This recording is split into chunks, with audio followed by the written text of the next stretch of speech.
All right, ladies and gentlemen, you are welcome to another great episode on your favorite political talk show, The Truth with Ben Jokes.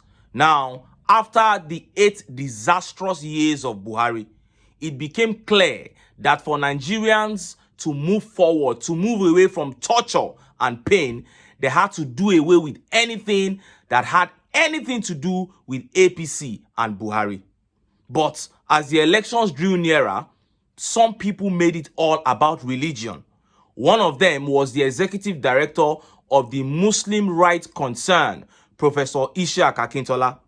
This man came out and said clearly that Yoruba Muslims would not vote a Christian candidate. Now, I am not saying that there weren't Yoruba Muslims who voted for Peter Obi.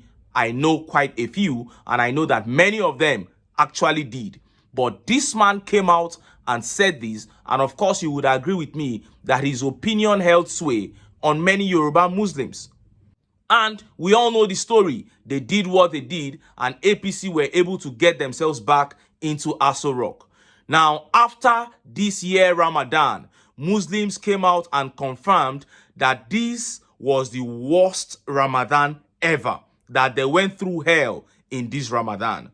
But during the Eid al-Fitr celebration, this same Professor Isiaq Akintola, the executive director of the Muslim Rights Concern, who told them that elections were all about religion, this man came out and began making very shocking declarations. He actually blamed God for the hardship in Nigeria. He said the current hardship in Nigeria are trials from Allah, and that people should endure and go past it.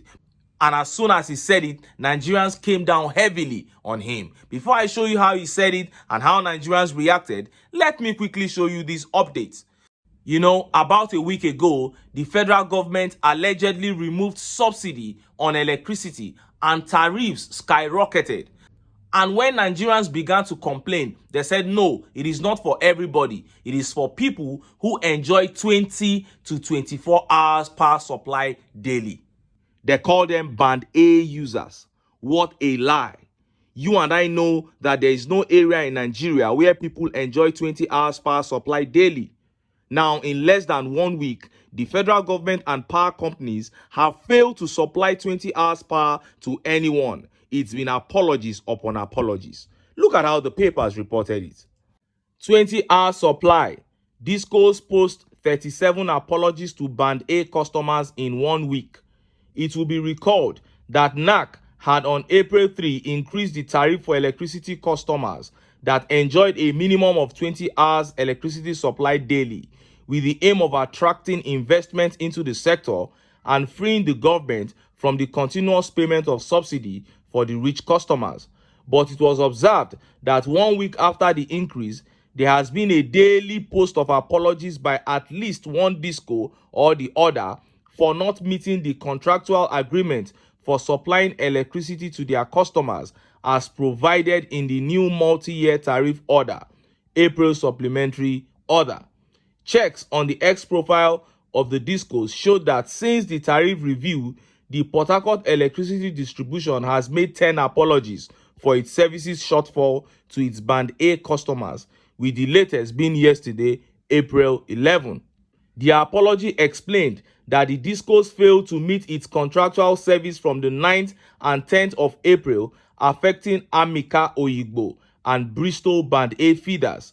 It noted that the reason for poor services was a load shedding from the Transmission Company of Nigeria, as well as loss of supply from the Afam generating plant. The same situation occurred within the Ibadan Electricity Distribution Company, with the latest apology coming yesterday, with 5 cases of apology posted on its handle. Kaduna Electricity also made 5 apology posts in the past week, with the latest being yesterday, affecting its 33 kV on Airport Road. Benin Electricity Distribution made 6 apology posts on its X handle, with the latest being yesterday. It blamed Amukpe, Delta and Eforum feeders, tripping and rainfall for the drop in electricity supply. For Enugu Electricity Distribution Company, 20 of its 44 feeders experienced low power supply ranging from 1 to 3 days during the day. Only 2 were reported on the X handle of the Yola Electricity Distribution Company, the latest on April 10th, affecting 2 feeders at New Wukari and Wukari feeders, all blamed on loss of supply from TCN. For Abuja Electricity Distribution Company, 9 apology posts were made to various feeders on power outages they faced. The company blamed TCN and technical faults for their issues.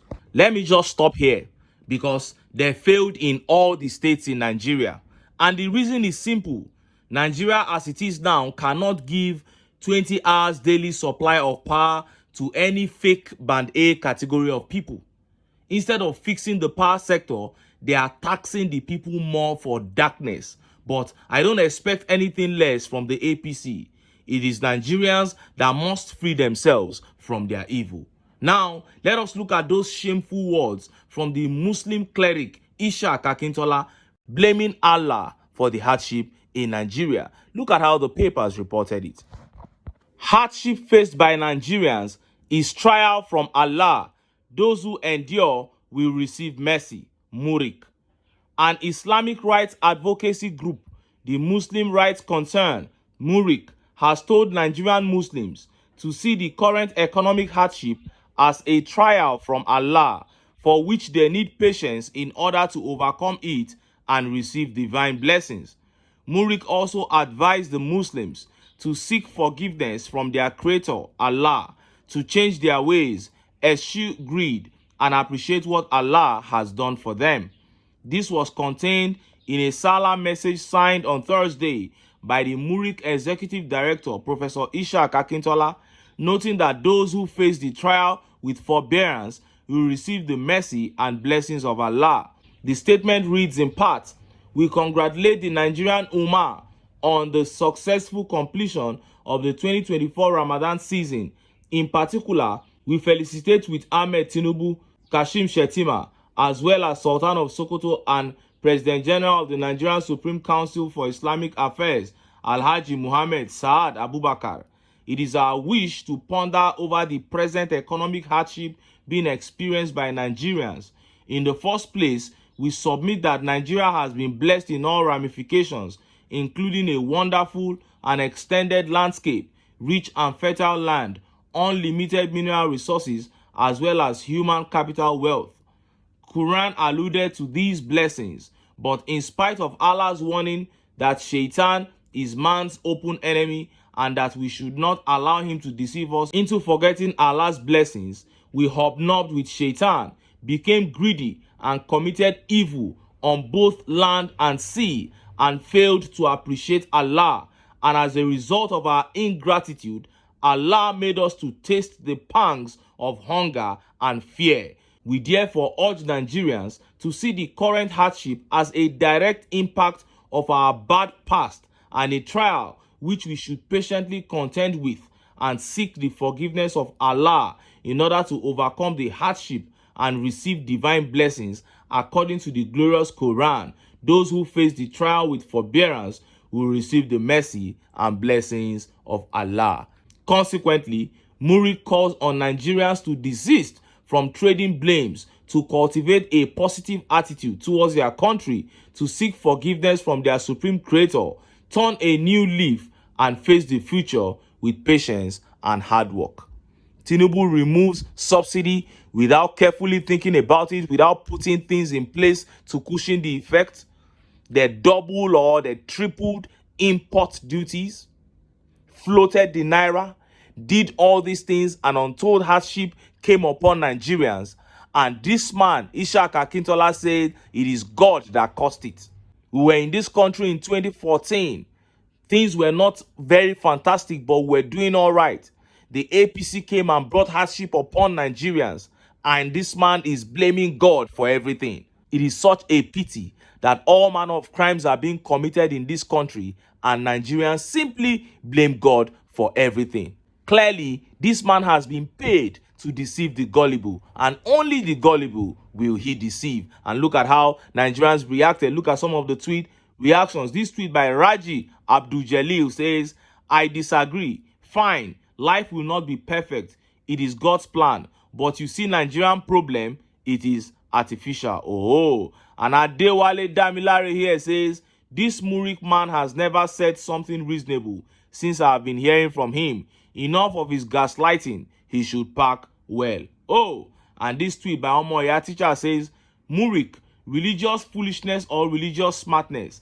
The hardship faced by Nigerians, where the politicians at the helm of country affairs live in luxury at the detriment of citizens, is a trial from Allah. Murik, ha ha ha. And this tweet by Gilbert says, misleading teaching. Allah has nothing to do with economic policies of the TINUBU government. Allah didn't remove subsidies. Allah didn't propose to increase electricity tariffs. Our problems have been caused by us, pure and simple, and the solutions are not divine. That is it. Now, to my Muslim brothers, I can confidently tell you that the hardship in Nigeria is caused by the mismanagement of this country by the APC, not by Allah. This man here has only been paid to say what he is saying. He is working for his own money. We can have the country of our dreams if we unite as a people, irrespective of our religion, and kick the APC out of power and elect a leader whose heart beats for the people. But until then, make I still enter town. Make I go get some ogbonge political news where una go like. Why? Because of una. Now I dey here. So don't go away. Don't go. Sorry,